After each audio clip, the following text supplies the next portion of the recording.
Assalamualaikum warahmatullahi wabarakatuh. Alhamdulillahirrahmanirrahim. Kita bisa bertemu lagi pada kuliah PPIC. Adapun bahasan kita pada kesempatan kali ini adalah just in time. Outline yang akan kita bahas, outline bahasan kita pada pertemuan kali ini adalah yang pertama perbandingan pull system dengan push system, kemudian penjelasan terkait dengan konsep CIT. Yang ketiga adalah apa yang dimaksud dengan sistem Kanban. Keempat, nanti kita akan bahas kelebihan dan kekurangan dari implementasi just in time, kemudian perbandingan material requirement planning system dan CIT, dan terakhir adalah hubungan antara CIT dan lean manufacturing. Selanjutnya kita masuk kepada bahasan yang pertama, yaitu perbandingan pull dan push system. Baik, push system itu adalah sistem konvensional, bisa kita artikan sebagai sistem konvensional, di mana ini Mas Mbak sudah mempelajari di bagian awal perkuliahan gitu ya, mulai dari forecasting, aggregate planning, kemudian MPS atau jadwal induk produksi, kemudian dilanjutkan ke MRP. Itu adalah MRP system.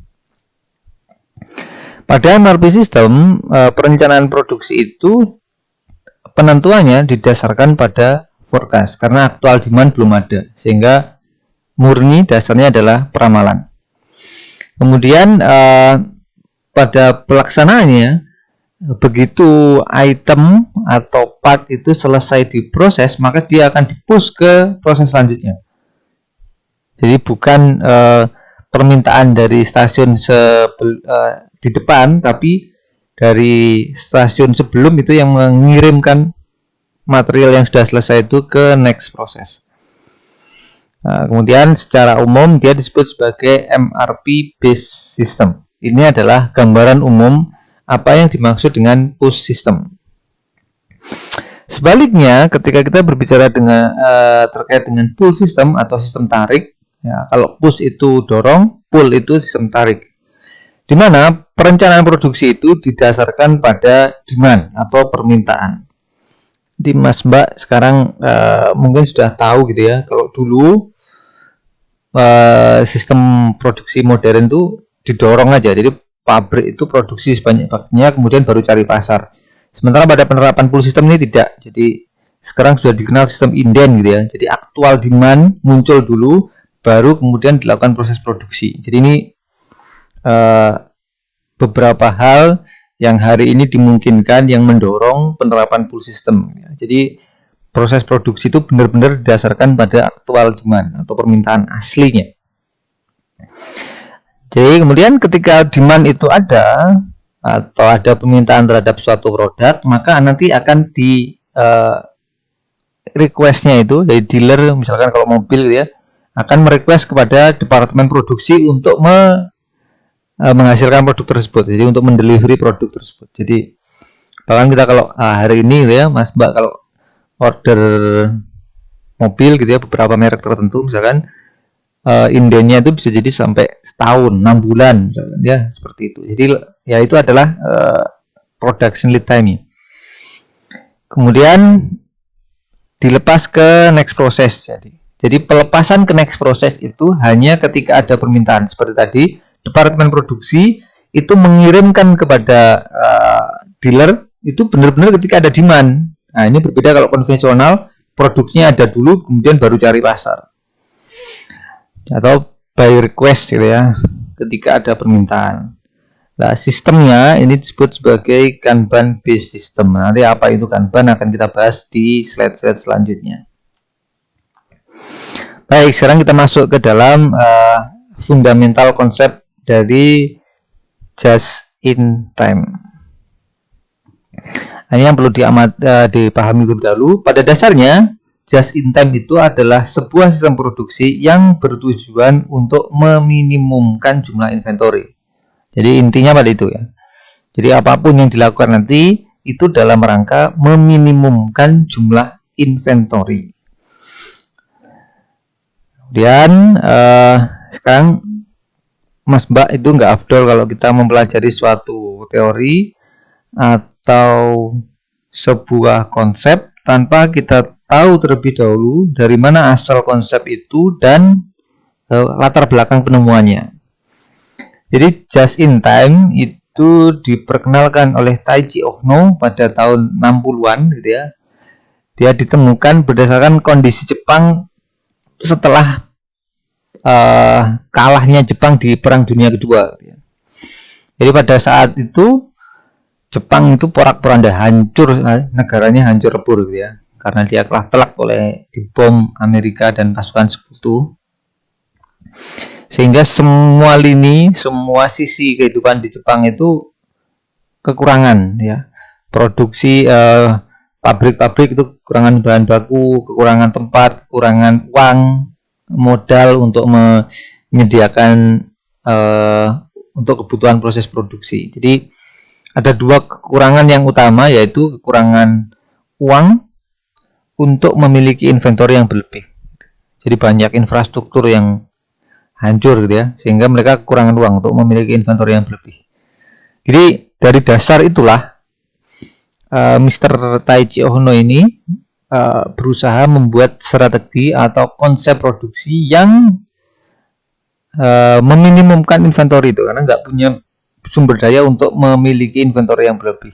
Maka diperkenalkanlah ya sistem produksi yang ramping atau lean production ya menjadi kebutuhan, karena ya ramping semuanya, ramping inventory-nya, ramping sumber daya yang dibutuhkan, orangnya, mesin dan seterusnya. Itu kalau bisa dia tetap bisa menghasilkan sesuatu dengan sumber daya yang seminimum mungkin. Adalah dasar atau konsep penemuan dari just in time. Jadi benar-benar kalau bisa just in time itu ketika mau diproduksi bahan baku itu baru datang. Kemudian ketika ada permintaan barangnya itu baru dikirim. Dan seterusnya dan seterusnya. Jadi nggak ada yang menganggur sedikit pun, gitu ya. Nggak ada yang disimpan, nggak ada yang, jadi nggak ada yang barang rusak karena disimpan tuh hampir nggak ada. Kenapa kan? Karena barang-barang part item itu benar-benar disediakan ketika ada permintaan. Hal itu yang menjadikan hari ini gitu ya, mobil manufaktur Jepang itu unggul gitu ya. Keunggulan mobil Jepang dibandingkan mobil Amerika dan Eropa pada waktu itu dilihat dari segi apapun, jadi kualitas, value, nilainya, efisiensi dan keandalan. Harganya pasti juga minimum. Kenapa? Karena mereka bisa melakukan proses produksi itu dengan sumber daya yang minimum. Kemudian efisien dan handal. Mas Mbak, kalau melihat realita hari ini, dimanapun tempatnya, hari ini mobil Jepang itu salah satu produk yang menguasai pasar dunia. Nggak hanya di, ya kalau di Indonesia pasti gitu ya, brand-brand Jepang menguasai, tapi di dunia juga sama. Jadi market sales-nya itu paling tinggi. Jadi pangsa pasarnya paling tinggi. Baik. Kemudian berangkat dari situ, apa yang dimaksud GIT? Prinsip dasarnya ada sebagai berikut. Jadi yang pertama, minimasi work in process. Jadi bagaimana sistem produksi itu dibuat sedemikian rupa hingga WIP atau material yang menunggu diproses itu minimum. Karena tadi ya menerapkan sistem. Caranya gimana? Penerapan sistem tarik atau pull system. Jadi benar-benar barang itu dikirim, part, material, bahan baku itu dikirim ketika ada permintaan. Jadi kalau tidak ada permintaan nggak akan dikirim. Kemudian karena tadi adanya sistem tarik tadi, GIT itu memperluas batasan perusahaan. Jadi di extend. Kalau dulu yang namanya pabrik itu hanya di lini produksi saja, jadi pabrik benar-benar pabrik. Namun batasan perusahaan itu di extend, diperpanjang ke depan maupun ke belakang. Jadi ke depan itu sampai ke dealer gitu ya. Itu penjual itu termasuk bagian dari perusahaan. Kalau Mas Mbak sekarang misalkan di Toyota atau di beberapa merek Jepang gitu ya, Toyota itu Auto 2000 itu juga bagian dari Toyota Astra misalkan. Kemudian nggak hanya di situ, di jaringan suppliernya juga sama. Jadi Toyota itu memiliki jaringan supply chain, semua part-part pendukung gitu ya. Jok ada sendiri, kemudian sasis ada sendiri, plastik ada sendiri, kaca ada sendiri, dan seterusnya dan seterusnya. Jadi ini ke depan dan ke belakang itu batasannya diperluas. Kemudian Mas Mbak perlu diketahui bahwa keuntungan dari penerapan just in time itu lebih dari sekedar penghematan biaya persediaan. Jadi tentunya kalau inventory itu minimum, biaya persediaannya akan minimum. Tapi lebih dari itu gitu ya. Itu akan meningkatkan kesadaran seluruh insan di dalam perusahaan itu untuk menjaga kualitas. Kemudian karena keuntungannya tadi lebih dari sekedar penghematan biaya persediaan, maka penerapan JIT itu membutuhkan ini. Dorongannya itu adalah komitmen yang kuat dari top manajemen hingga karyawan terendah. Jadi nggak ada satu sisi pun yang bisa terlewat. Kalau satu miss, nanti semuanya akan lepas. Nah, ini nggak boleh. Jadi mulai karyawan terendah sampai top manajemen harus memiliki komitmen yang sama untuk menerapkan sistem produksi just in time tadi. Baik, sekarang kita bicara kunci penerapan just in time. Jadi ada dua hal yang harus diterapkan untuk membuat just in time itu layak diaplikasikan. Jadi ini dua kunci penerapannya. Jadi key implementation-nya ada dua. Yang pertama adalah penerapan Kanban system. Jadi Kanban itu secara bahasa artinya kartu atau tiket. Ya, Mas Mbak, nanti akan kita bahas, ada bahasan tersendiri terkait dengan Kanban. Kemudian yang kedua adalah SMED atau single minute exchange of dice. Jadi single minute ini adalah gimana caranya pergantian setup antara satu batch produksi ke produksi yang lain itu seminimal mungkin waktunya. Kalau bisa, kalau di sini single minute artinya 1 menit. Bahkan ada yang satuannya itu enggak lagi menit. Nah, kalau dulu di sistem konvensional bisa jadi 1 hari itu untuk setup. Tapi hari ini menit.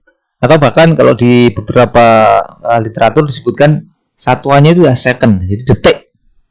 Ini luar biasa sekali. Jadi untuk mengganti setup dari satu batch produksi ke produksi yang lain itu satuannya detik. Baik, selanjutnya akan kita bahas adalah bagaimana penerapan sistem Kanban. Baik, jadi Kanban itu diartikan sebagai kartu atau tiket yang digunakan sebagai sistem informasi manual dalam penerapan just in time yang dikembangkan oleh Toyota. Jadi ini adalah pengertian secara by konteks ini ya Mbak ya. Jadi konteksnya kalau di dalam JIT Kanban itu diartikan sebagai kartu atau tiket yang digunakan sebagai sistem informasi manual dalam penerapan JIT yang dikembangkan oleh Toyota. Baik, ini menarik. Jadi sistem ini dikembangkan oleh Toyota. Tipe Kanban itu ada dua. Yang pertama withdrawal Kanban atau Kanban tarik. Jadi Kanban tarik ini digunakan sebagai permintaan part atau item kepada proses sebelum atau previous proses dalam sebuah sistem produksi. Jadi ini permintaannya. Kemudian selain itu ada production order Kanban. Jadi Kanban perintah produksi. Jadi Kanban perintah produksi ini digunakan sebagai perintah produksi tambahan bagi stasiun kerja tertentu. Jadi yang pertama withdrawal itu merequest material dari stasiun kerja sebelumnya. Kemudian ada production Kanban, production order ini untuk perintah produksi. Baik, ini adalah tipe Kanban. Jadi ada dua ya Mas Mbak ya, withdrawal Kanban dan production order Kanban. Secara diagram bisa dijelaskan sebagai berikut. Jadi yang ada ini misalkan ada ilustrasinya, ada dua stasiun kerja. Jadi stasiun kerja pertama dan stasiun kerja kedua. Baik. P itu adalah production order Kanban dan W itu adalah withdrawal Kanban. Jadi di sini terlihat ada beberapa istilah di bawah ini ya. P itu adalah production order, W itu adalah withdrawal Kanban. Baik, bagaimana cara mengaplikasikannya gitu ya? Jadi Mas Mbak, di sini ada tempat withdrawal Kanban post gitu ya. Kemudian di sini ada production order Kanban. Jadi dilihat nih titiknya. Ini titik ke-1, kedua, ketiga, keempat, dan kelima, terakhir ke-6 di sini. Jadi tahapannya seperti itu. Jadi yang pertama secara deskriptif bisa dilihat sebagai berikut. Jadi mekanisme Kanban itu yang pertama, ketika jumlah Kanban tarik itu withdrawal Kanban mencapai jumlah yang ditentukan, pekerja memindahkan Kanban tarik ke store location. Nah, jadi kalau jumlah Kanban tarik di sini itu sudah mencapai jumlah yang ditentukan, jadi permintaannya sudah banyak nih dari stasiun kerja kedua ini, maka akan dipindahkan ke store. Ke sini ya, Mas Mbak. Kemudian langkah kedua adalah jika terdapat cukup kaleng, ini tempatnya di store itu cukup, maka pekerja akan membandingkan nomor part di Kanban perintah produksi, jadi Kanban P-nya tadi, production order yang ada di store, dengan nomor part yang ada di Kanban tarik. Jadi biasanya di store ini nanti PP-nya ini akan ada nomor produksinya gitu ya, nomor part-nya. Nomor part sekian, nomor part sekian. Lah ini W-nya itu dicocokkan dengan yang ada di store ini. Kalau sudah, nanti kita masuk ke langkah ketiga. Jadi jika nomor part sesuai, pekerja akan memindahkan Kanban perintah produksi dari kaleng can yang ada di store tadi, menempatkannya di post selanjutnya, menempatkan Kanban tarik di kaleng. Jadi Kanbannya itu kalau nanti ditaruh di sini dan cocok nomornya, maka Kanban produksinya ini akan dipindah ke sini. Kanban ordering, Kanban postnya di sini. Jika sudah, nanti ini akan dijadikan nih di langkah keempat. Ketika jumlah Kanban perintah produksi di post sudah terkumpul, maka work center 1 akan memulai proses produksi. Sekali lagi alurnya tadi, ketika jumlah Kanban tarik di sini sudah jumlahnya mencukupi, maka akan ditaruh di sini. Ketika nomornya cocok, maka nanti P-nya ini Kanban production ordernya akan dipindah ke post ini. Kalau di sini jumlahnya sudah cukup, maka dia digunakan untuk perintah produksi di work center ke-1. Kemudian langkah kelima, pekerja mengambil part dari store. Jadi tadi Kanban yang sudah di Kanban W tadi sudah ditaruh di situ, kemudian Kanban P-nya dioper ke post, postnya sudah mencapai jumlah, maka digunakan untuk perintah produksi. Kalau produksinya itu sudah ada, maka pekerja di work center pertama akan mengambil part dari store, jadi dikirimkan ke store dan mengirimkan ke work center kedua. Jadi itu kalau nomornya tadi cocok, ya, nomornya ada, partnya ada, digunakan untuk mengambil material dan digunakan untuk mengirim ke work center kedua dan menempatkannya di area penyimpanan sampai dibutuhkan untuk proses produksi. Ini sudah di work center kedua. Kemudian ketika part diproses di work center kedua, maka pekerja mengambil Kanban tarik dan menempatkan di post. Jadi ketika sudah mulai diproduksi di work center kedua, karena sudah dieksekusi, maka produksinya ini Kanban tariknya sudah ditaruh di sini lagi, menunggu jumlahnya ini terpenuhi, baru nanti dikirim ke store lagi untuk ditukar dengan part atau item yang dibutuhkan. Baik, begitu ilustrasi atau penjelasan terkait dengan bagaimana mekanisme Kanban itu dijalankan di dalam sebuah proses produksi. Sekali lagi, itu tadi yang diilustrasikan hanya 2 proses. Sementara kalau di aktualnya bisa jadi prosesnya itu panjang. Tapi intinya sama Mas Mbak ya. Intinya kalau kita bisa Kanban, maka benar-benar part itu disediakan ketika ada permintaan. Sekarang bagaimana menentukan jumlah Kanban? Sekali lagi, Kanban itu adalah kartunya untuk merequest material, maka harus ditentukan jumlah Kanbannya itu berapa gitu ya. Seperti tadi ada post dan store tadi untuk menyimpan Kanban-Kanban itu. Formulanya adalah sebagai berikut. Jadi Y sama dengan D dikalikan L plus W dibagi A. Dimana Y itu adalah jumlah kanban, D itu adalah ekspektasi permintaan dalam satu periode. Pokoknya nanti satu periode itu gunakan satuan yang sama Mas Mbak ya. Jadi kalau jam-jam semua, kalau hari-hari semua, kalau bulan-bulan semua dan seterusnya. Ekspektasi permintaan, kemudian L itu adalah lead time, jadi waktu proses plus waktu menunggu antar proses plus waktu pemindahan. Jadi ketiganya masuk ya, waktu proses, waktu menunggu antar proses, dan waktu pemindahan. Kemudian W adalah buffer stock. Itu adalah biasanya 10% dari demand lead time. Kemudian A itu adalah kapasitas kontainer. Jadi umumnya kalau kita di perusahaan itu ada ketika memindahkan material itu menggunakan kontainer. Jadi kontainer itu memiliki kapasitas tertentu. Dia biasanya tidak lebih dari 10%. Tapi ini kalau di beberapa perusahaan termasuk jenis penelitian tersendiri ya, berapakah jumlah kontainer yang optimum. Baik, ini formulanya. Kemudian inventory maksimum itu dapat dihitung dengan formula berikut. Jadi A dikalikan Y.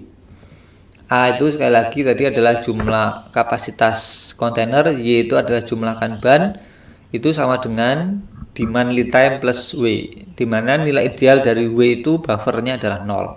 Itu adalah karena kanban itu zero inventory gitu ya, maka idealnya W itu adalah bernilai 0. Contoh soalnya misalkan permintaan sebesar 100 unit per jam, lead time-nya adalah 12 jam, sedangkan kapasitas kontainer adalah 140 unit. Misalkan safety faktornya itu 15% sebagai pengaman ketidakpastian lead time dan permintaan. Hitunglah berapa banyak kanban. Jadi 15% itu dianggap sebagai buffer ya Mas Mbak ya. Maka pembahasan diketahui D-nya 100, lead time-nya 12 jam, tadi per jamnya permintaannya 100. A atau kapasitas kontainer itu 140. Kemudian W-nya 15%. Nah, kemudian formulanya adalah Y sama dengan demand lead time plus W dibagi A. Atau perhitungannya 100 kali 12. Nah, sekali lagi ini 1 plus 0,15. Jadi sama saja ya Mas Mbak ya. Jadi buffernya adalah 0,15 kali 100 kali 12. Jadi nanti kalau digabung adalah 1,15 dibagi 140. Jadi 100 dikali 12 dikali 1,15 dibagi 140. Ini kapasitas kontainer. Jadi dapatkan hasil 9,8571 atau setara dengan 10 kanban. Jadi Mas Mbak, berikut adalah ilustrasi perhitungan penentuan jumlah kanban dalam suatu proses produksi. Sekali lagi ini yang dibahas antara satu proses dengan proses yang lain. Jadi misalkan antara tadi, misalkan ilustrasinya adalah antara work center 1 dengan work center kedua. Nanti work center kedua dengan ketiga beda lagi sesuai dengan ilustrasinya. Misalkan di struktur bill of material itu kalau dikonversi misalkan jumlahnya itu 2 kali lipat, misalkan demandnya 200 ya beda lagi nanti Mas Mbak ya. Jadi perhitungan jumlah kanbannya beda lagi. Tapi intinya penentuan jumlah kanbannya adalah sebagai berikut. Semoga bisa dipahami. Selanjutnya kita lanjutkan ke bahasan selanjutnya.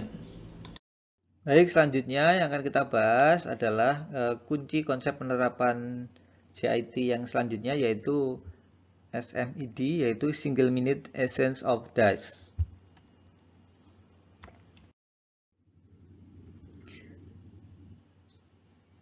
Jadi die itu diartikan sebagai alat yang digunakan untuk membentuk atau mempres sebuah objek atau material, ya Mas Mbak ya. Perlu diketahui bahwa inilah yang disebut sebagai die. Berikut adalah ilustrasi apa yang dimaksud dies. Jadi video berikut mengilustrasikan apa yang dimaksud dies tadi. Jadi umumnya di sebuah perusahaan itu ada proses yang kita sebut sebagai stamping. Itu adalah proses untuk mengepres sebuah lembaran, bisa besi, bisa baja, kemudian aluminium ataupun stainless gitu ya Mas Mbak. Ini adalah cetakannya. Jadi kemudian di sini lembaran logam tadi ditempatkan di tempat tertentu ya ini, kemudian dipres. Nah, kemudian setelah dipres itu bisa terlihat dia akan memiliki profil tertentu gitu ya. Nah, awalnya berupa lembaran saja, ketika dipres, nah itu profilnya sebagai berikut. Dia punya bentuk tertentu. Maka alat mempresnya ini kita sebut sebagai dies. Kemudian nah ini kemudian masuk ke lantai produksi selanjutnya.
Kemudian konsep dari SMED itu adalah kunci sukses dari Toyota Production System.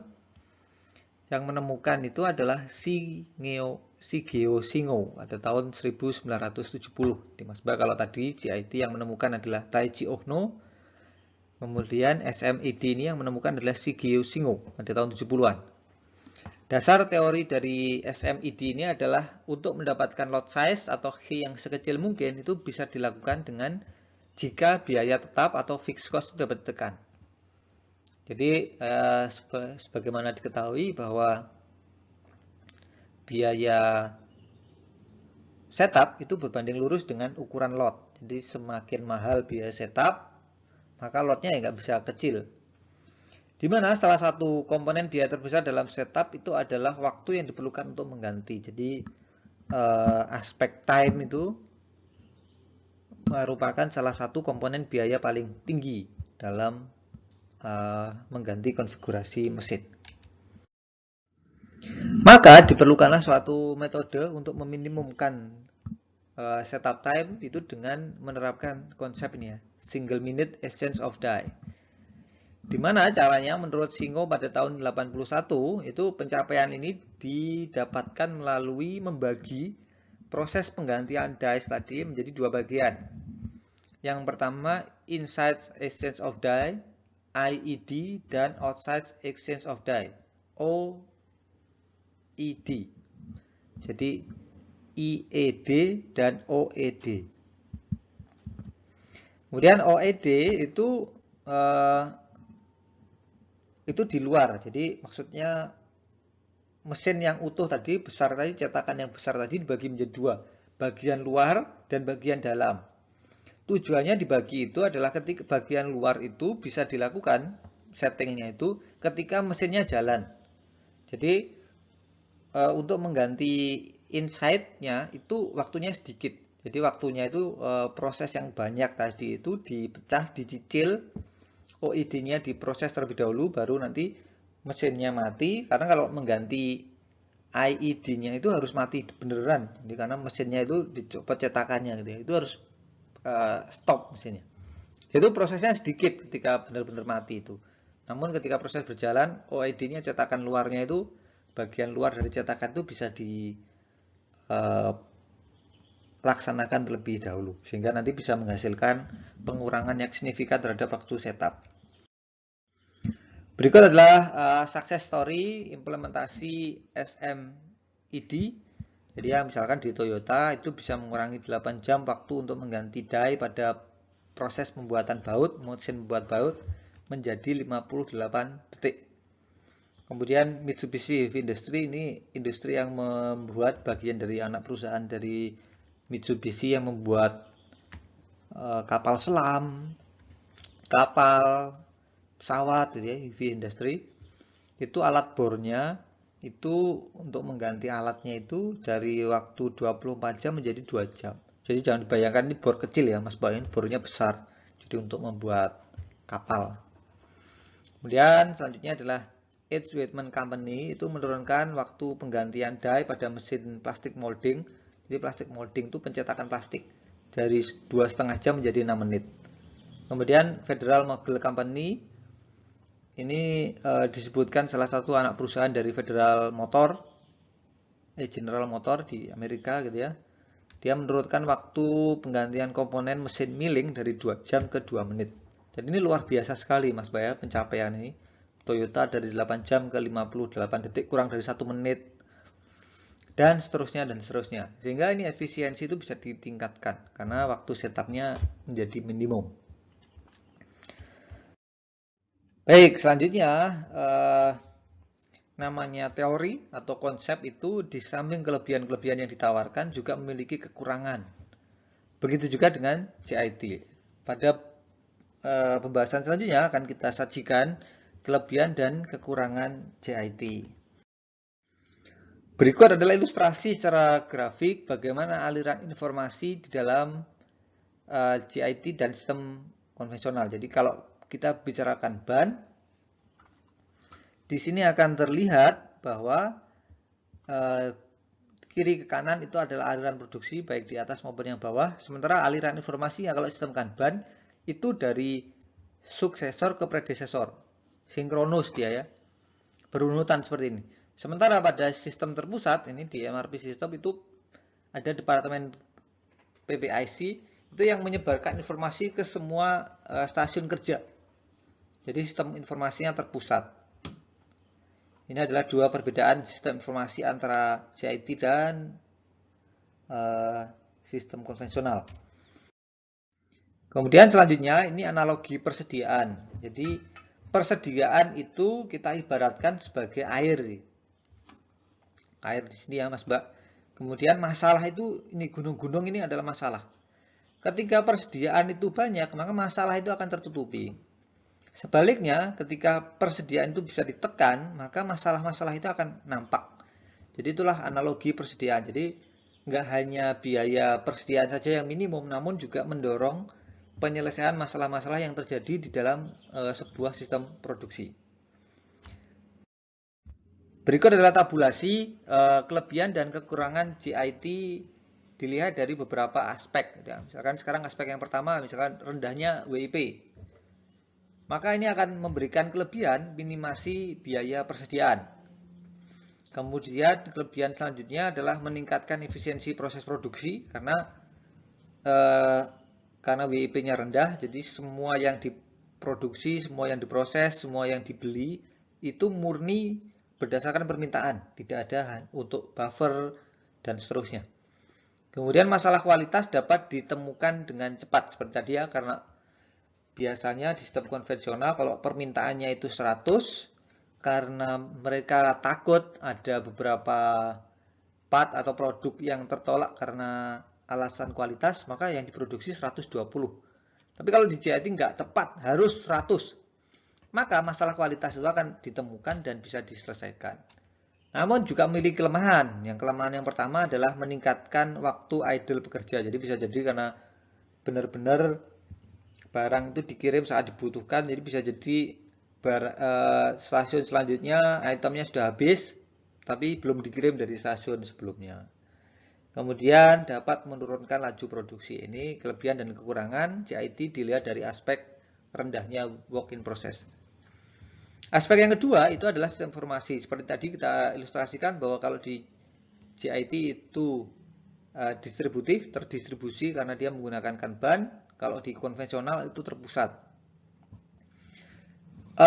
Kelebihannya itu efisiensi proses penelusuran material. Jadi menyediakan kemudahan dalam penelusuran material. Aliran material itu dapat terpantau dengan baik.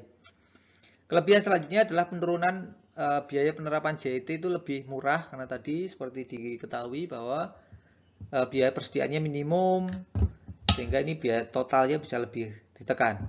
Kemudian dimungkinkan penentuan tingkat WIP berdasarkan jumlah kanban. Jadi work in process itu bisa kita tentukan dengan cara penentuan jumlah kanban.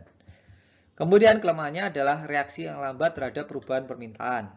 Kalau di sistem konvensional karena dia menggunakan forecasting base ya. Jadi proses produksi itu didasari dari peramalan, maka kemudian kalau kita membuat jadwal Indo produksi dimungkinkan aktual demand itu masuk sehingga penyesuaian-penyesuaian itu mungkin dilakukan. Kemudian pengabaian terhadap informasi. Jadi kalau di JIT itu kalau ada perubahan permintaan itu sulit, lambat. Kemudian pengabaian terhadap informasi terkait pola permintaan di masa yang akan datang. Karena nggak melakukan forecast sama sekali. Jadi benar-benar aktual demand masuk, baru itu diproses. Kemudian aspek yang ketiga itu koordinasi inventory dan persediaan. Kelebihannya pada penerapan JIT pengurangan inventory, peningkatan koordinasi antar bagian, jadi dituntut karena tadi menggunakan sinkronus, menggunakan kanban tadi berlapis, bertahap. Jadi itu koordinasinya meningkat. Kemudian peningkatan hubungan dengan vendor juga karena dituntut koordinasi yang baik dengan vendor. Ketika kita butuh, vendornya juga tahu gitu ya. Namun ada kelemahan di sini, pengurangan peluang penggunaan banyak pemasok. Jadi pada JIT itu idealnya jumlah pemasok itu sedikit. Padahal kita inginnya pemasok itu banyak biar bisa efisien, biar kita bisa cari harga yang semurah mungkin. Kalau satu berhalangan kita masih punya yang lain. Tapi kalau JIT tidak, harapannya kalau bisa satu saja tapi benar-benar handal. Kemudian tuntutan reaksi yang cepat kepada supplier. Jadi kalau bisa supplier itu gerak cepat gitu ya, nggak boleh lelet. Dan handal itu artinya benar-benar bisa diandalkan. Nggak angin-anginan, kadang kinerjanya bagus, kadang lambat, nggak boleh. Jadi kalau ada permintaan ya harus dipenuhi. Berikut adalah kelebihan dan kelemahan penerapan just in time.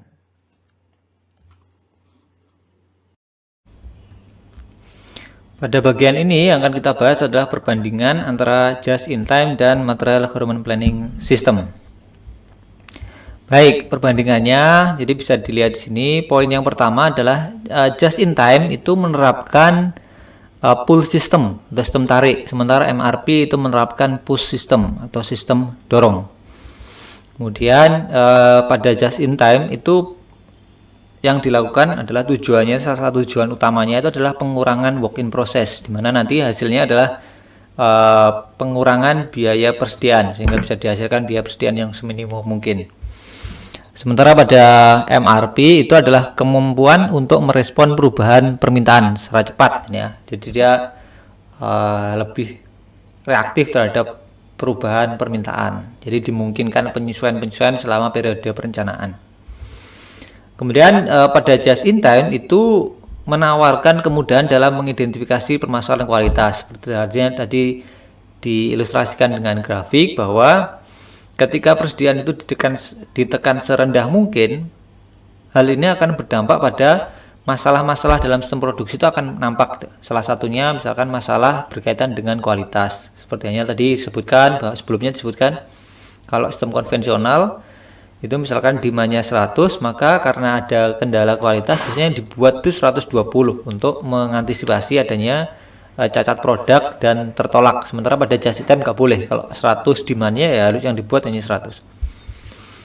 Kemudian pada MRP adanya allowance lot sizing sehingga dapat mengurangi jumlah setup dan biaya setup. Jadi kalau di sistem MRP lot size produksi itu ditentukan sedemikian rupa sehingga jumlah setup itu bisa minimum dan harapannya nanti biaya setupnya serendah mungkin.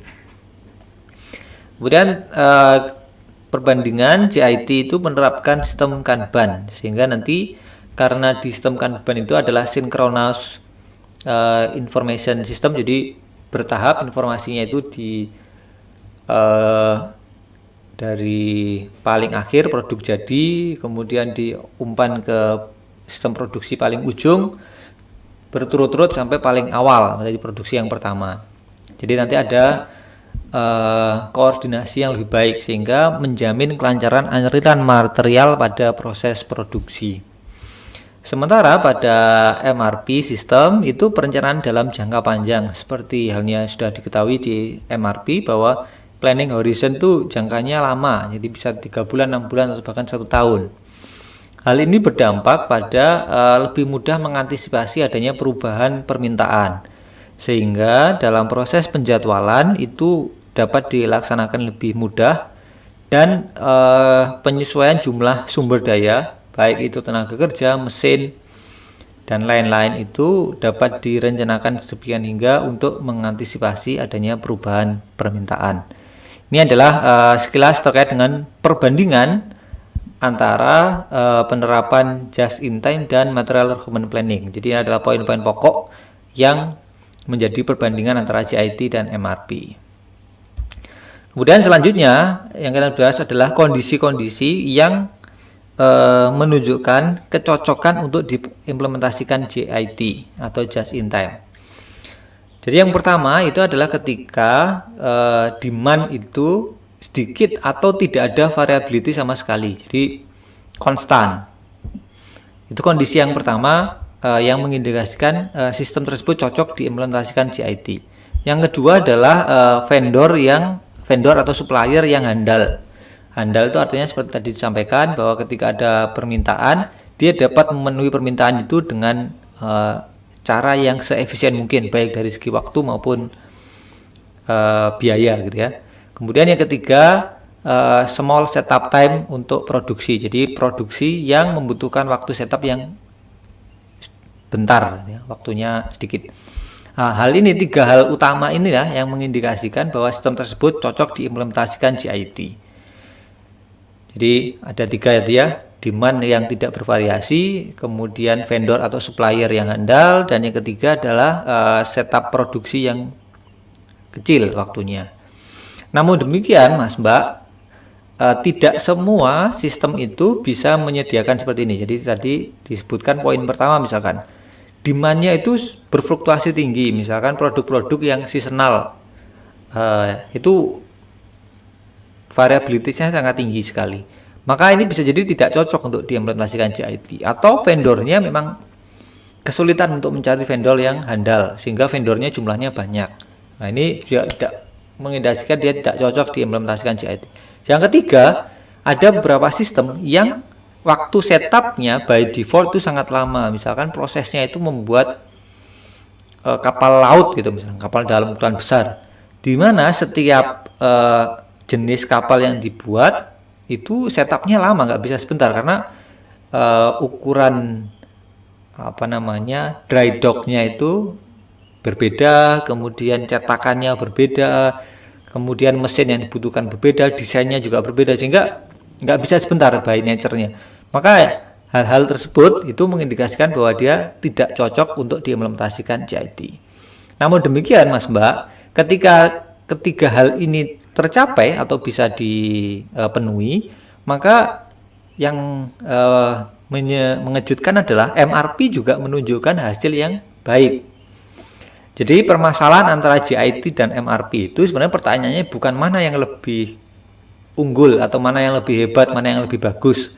Tapi yang lebih perlu kita dalami adalah kondisi apa yang mengandalkan sistem tersebut cocok diimplementasikan. Jadi kalau demand-nya variasinya tinggi, maka MRP yang lebih cocok. Setupnya bisa ditekan nggak? Kalau nggak bisa ditekan, maka MRP juga lebih cocok. Kalau bisa ditekan, small setupnya bisa rendah, serendah mungkin, maka JIT yang lebih implementable. Baik, berikut adalah perbandingan antara JIT dan MRP, semoga bisa dipahami. Selanjutnya yang kita bahas adalah konsep hubungan antara konsep JIT dan Lean Production. Jadi hubungannya Lean Production dan JIT itu sebenarnya memiliki tujuan yang sama, yaitu mengurangi tingkat WIP, jadi level work in process dalam sebuah sistem produksi itu yang serendah mungkin. Lean produksi itu mengacu pada sistem produksi yang diterapkan pada Toyota, yaitu yang dikenal dengan Toyota Production System. di mana dia bertujuan untuk mengurangi waste di semua level. Waste itu ada waste analysis, itu kalau nanti berbicara mau mendalami Lean itu ada 7 dimensi waste. Ini sama juga di CIT juga merupakan salah satu pilarnya saja, yaitu mengurangi inventory, gitu ya, Mas Mbak. Jadi perlu diketahui bahwa CIT itu merupakan salah satu pilar untuk mengurangi waste tadi. Kemudian hubungan selanjutnya adalah CIT merupakan sekumpulan prinsip untuk mengatur alur jalannya material dalam sebuah sistem produksi yang sepantasnya dibandingkan itu dengan MRP. Jadi CIT itu apple to apple-nya perbandingannya itu dengan MRP.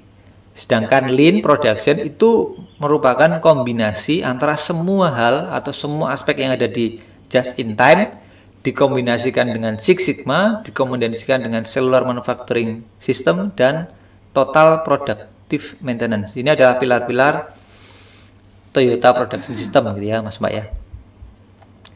Sehingga dapat kita simpulkan bahwa Lean Production itu memiliki scope yang lebih luas dibandingkan CIT, karena CIT itu hanya salah satu bagian dari Lean Production System. Baik, Mas Mbak, berikut adalah materi yang kita bahas dalam pertemuan kali ini. Semoga bisa dipahami dan semoga bermanfaat.